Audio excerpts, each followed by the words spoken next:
Hello, this is Dr. K, and welcome to this edition of Stats Chats. In this episode, we are going to be chatting about how to analyze categorical data using a statistical test called the chi-square. So let's roll up our sleeves and jump into SPSS.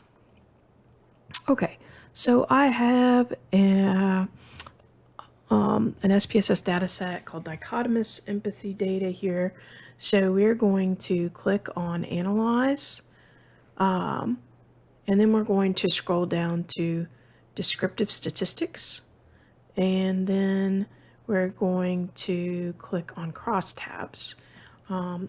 We want to put in our two categorical variables. So I have post-anxiety high and low. Note this was transformed from a continuous variable with attachment-related anxiety scores and was divided into high anxiety and low anxiety, and that's how we made it categorical.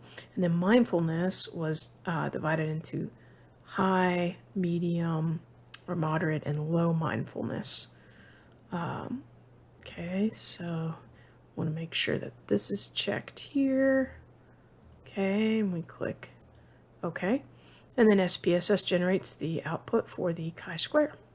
And we can see the information for the significance level here.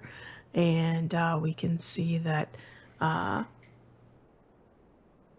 than 0.05. So there's we do not have a statistically significant result here. And so that's how you run the chi-square using SPSS. Thank you for watching this edition of Stats Chats.